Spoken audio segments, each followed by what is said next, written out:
안녕하십니까? 삶의 깊은 지혜를 나누는 시간입니다.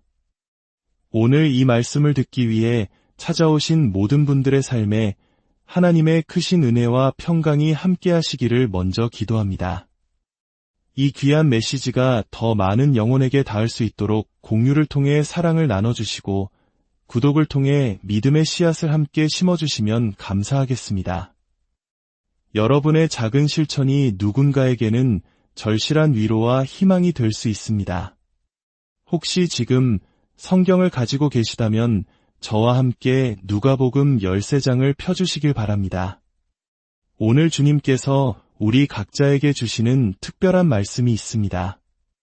누가복음 13장 6절부터 제가 읽어드리겠습니다. 이에 비유로 말씀하시되 한 사람이 포도원에 무화과나무를 심은 것이 있더니 와서 그 열매를 구하였으나 얻지 못한지라. 포도원지기에게 이르되 내가 3년을 와서 이 무화과나무에서 열매를 구하되 얻지 못하니 찍어버리라. 어찌 땅만 버리게 하겠느냐. 대답하여 이르되 주인님이여 금년에도 그대로 두소서. 내가 두릅하고 거름을 줄이니 이후에 만일 열매가 열면 좋거니와 그렇지 않으면 찍어버리소서 하였다 하시니라. 오늘 우리가 함께 묵상할 이야기는 바로 이 열매 없는 무화과나무에 대한 비유입니다. 이 이야기 속에는 바로 저와 여러분, 우리의 모습이 담겨 있습니다. 한 남자가 자신의 포도원에 아주 소중한 무화과나무 한 그루를 심었습니다. 그리고 그는 열매를 간절히 기다렸습니다. 하지만 1년이 지나고 2년이 지나고 마침내 3년이라는 긴 시간이 흘렀지만 나무는 아무런 열매도 맺지 못했습니다. 실망한 주인은 포도원지기에게 말합니다. 보아라, 내가 3년 동안이나 와서 열매를 찾았지만 아무것도 얻지 못했다. 이 나무를 베어버려라. 어째서 쓸모없이 땅만 차지하게 두겠느냐. 이때 포도원지기가 주인에게 간청합니다. 그의 말에 귀를 기울여 보십시오. 주인님, 제발 올해 한 해만 더 기회를 주십시오. 제가 나무 주위의 땅을 깊이 파고 좋은 거름을 듬뿍 주겠습니다. 한 해만 더. 포도원지기는 나무에게 한 번의 기회를 더 달라고 애원하고 있습니다. 그리고 그는 2가지를 약속합니다. 첫째는 땅을 파는 것이고 둘째는 거름을 주는 것입니다. 여기서 거름이 무엇인지 우리 모두 잘 알고 있습니다. 동물의 배설물, 썩은 식물들, 결코 향기롭거나 아름다운 것이 아니죠. 하지만 성경은 이 단어를 거리낌 없이 사용하며 우리에게 중요한 진리를 가르쳐줍니다. 생각해 보십시오. 3년 동안 이 나무는 아무런 변화도 성장도 없이 그저 그 자리에 있었습니다. 똑같은 틀에 박힌 채 아무런 생명력도 보여주지 못했습니다. 여기서 우리가 먼저 깨달아야 할 중요한 사실이 있습니다. 포도원 주인, 즉 하나님께서는 이 나무가 위대한 열매를 맺기에 가장 완벽한 토양에 나무를 심으셨다는 것입니다. 하나님은 그 나무에 무엇이 필요한지 정확히 알고 계셨습니다. 우리도 마찬가지입니다. 우리는 우리가 처한 환경, 우리가 겪는 고통과 문제, 어려움과 도전들을 직접 선택하지 않습니다. 하지만 만약 하나님께서 당신을 바로 그 자리에, 바로 그 흙 속에 심으셨다면 그것은 당신이라는 존재가 위대한 열매를 맺기 위해 바로 그 환경이 필요하다는 것을 하나님께서 아시기 때문입니다. 때로는 쉽고 편안한 삶, 부드럽고 기름진 모래밭이 아닐 수 있습니다. 오히려 당신의 삶에 고통과 문제가 있어야만 하나님께서 원하시는 위대함이 싹틀 수 있기 때문입니다. 이야기에서 토양 자체는 문제가 아니었습니다. 왜냐하면 포도원의 다른 모든 나무들은 풍성한 열매를 맺고 있었기 때문입니다. 문제는 바로 그 나무가 자신이 심겨진 토양에 어떻게 반응했느냐에 있었습니다.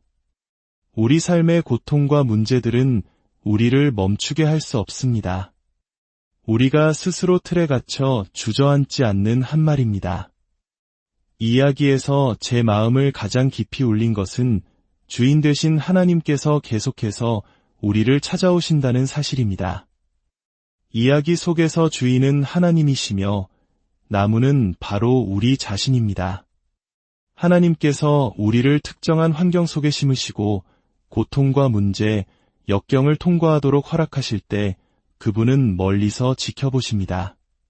그리고 다시 우리를 찾아오십니다.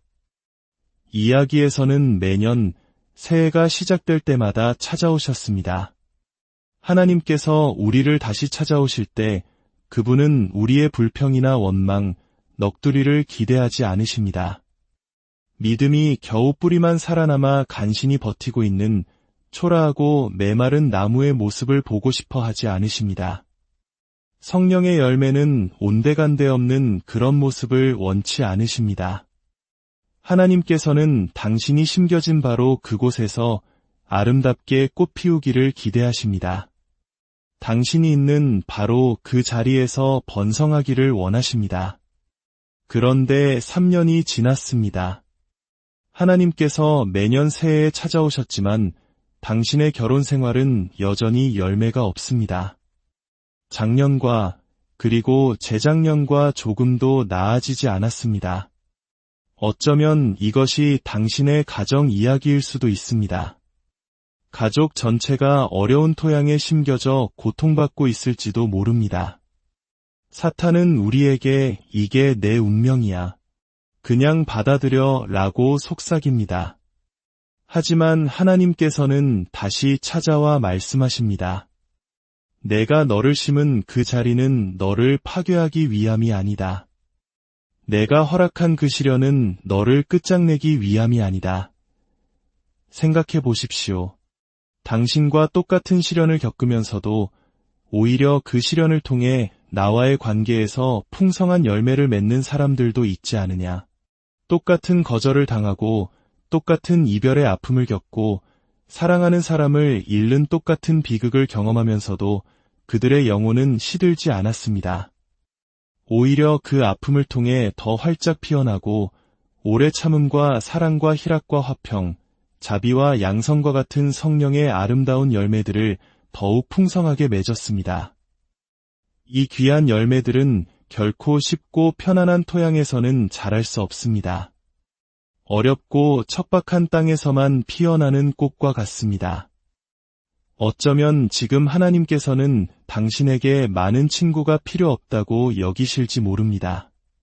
당신 안에서 위대함을 이끌어내기 위해 무엇이 필요한지 하나님은 정확히 알고 계십니다.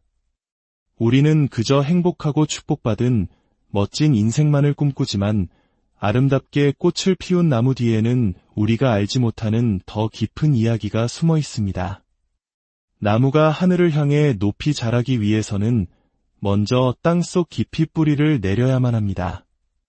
3년의 시간이 흐르고 주인은 말합니다. 차라리 베어내어 불에 던져버리는 것이 낫겠다. 바로 이 절망의 순간 제가 오늘 여러분에게 전하고 싶은 메시지가 있습니다. 올해가 바로 당신의 해입니다. 주님께서 제게 말씀하셨습니다. 지난 3년 혹은 그보다 더 긴 시간 동안 당신은 이제 그만둘까? 포기할까? 다른 길을 찾아볼까? 라고 수없이 되뇌었을지 모릅니다. 작년과 똑같은 자리, 재작년과 똑같은 실패의 순환 속에 갇혀 있다고 느꼈을지 모릅니다. 하지만 주인이 나무를 베어버리라고 명령한 바로 그 순간 포도원직이라 불리는 한 사람이 나섭니다. 제가 힌트를 드리겠습니다. 그의 이름은 바로 예수 그리스도입니다. 그가 예수님인 것을 어떻게 알 수 있냐고요? 그분만이 진노하신 하나님과 열매 없이 초라한 우리 사이에 자신을 세우셨기 때문입니다. 그리고 그분은 외치셨습니다. 그 나무를 그냥 두십시오. 이 말이 들리십니까? 그 나무를 그냥 두십시오. 다시 말해, 나무에 대한 모든 분노와 심판이 있다면 더 이상 나무에게 말하지 마시고 그 모든 것을 제게 쏟아부으십시오. 제가 그 나무의 자리를 대신하겠습니다. 제가 나무에 달려 그의 저주를 받겠습니다. 그가 받아야 할 마땅한 대가와 낭비된 삶의 결과를 모두 제가 짊어지겠습니다. 그 순간 예수님은 우리와 하나님 사이의 중보자가 되셨습니다. 그리고 예수님께서 하나님께 무엇을 간청하셨는지 주목하십시오. 그분은 한 해만 더 라는 시간을 구하셨습니다. 오늘 이 자리에 그리고 이 음성을 듣고 계신 여러분은 결코 우연히 여기 있는 것이 아닙니다. 올해가 바로 당신에게 주어진 한 해입니다. 올해는 당신의 열매 맺는 해입니다. 물론 이를 위해 당신이 해야 할 일들이 있습니다. 이전과 똑같은 방식으로 올해를 보낼 수는 없습니다. 이제 믿음으로 외치십시오. 올해는 나의 해다. 주변 사람들에게 이렇게 말해보십시오. 한 해만 더 힘을 내봐요. 포기하고 싶은 마음, 아무것도 변하지 않을 것 같은 절망감, 저도 잘 알아요. 그 중독에서 결코 벗어날 수 없을 것 같고, 망가진 관계가 회복되지 않을 것 같고, 재정적인 어려움이 끝이 없을 것 같겠죠. 하지만 주님께서 제 영혼에 말씀하셨습니다. 사탄이 사람들을 거짓말로 속이고 있다. 올해는 돌파의 해요, 풍성함의 해요, 승리의 해다. 너는 머리가 될지언정 꼬리가 되지 않을 것이며 위에만 있고 아래에 있지 않을 것이다. 이제 하나님께 영광의 찬양을 올려드립시다. 할렐루야. 주님을 찬양합니다. 이처럼 혼란스럽고 분열과 범죄가 가득한 세상 속에서도 하나님은 말씀하십니다. 이 땅이라 할지라도 올해가 너의 해가 될 수 있다. 나는 내 포도원에서 무슨 일을 하고 있는지 정확히 알고 있기 때문이다. 포도원지기는 말했습니다. 한 해의 시간을 주신다면 두 가지 일이 일어나야 합니다. 첫째, 제가 당신의 주변을 파헤치도록 허락해야 합니다. 둘째, 제가 당신에게 걸음을 주도록 허락해야 합니다. 당신을 파헤친다는 것은 무슨 의미일까요? 그것은 당신 주변의 모든 환경을 뒤흔들어 놓겠다는 뜻입니다. 때로 우리의 마음은 너무나 단단하게 굳어버립니다. 교만해지고 완고해져서 더 이상 성령의 부드러운 음성에 반응하지 않습니다. 영적인 양분이 당신의 영혼 깊은 곳까지 스며들 수 없습니다. 그래서 하나님께서는 때로 우리 주변의 상황들을 뒤엎으심으로써 우리의 굳은 마음을 부드럽게 만드십니다. 그 과정 속에서 우리는 비로소 하나님을 찾고 부르짖게 됩니다. 하나님은 당신을 승리자로 만드시려는 계획을 갖고 계십니다.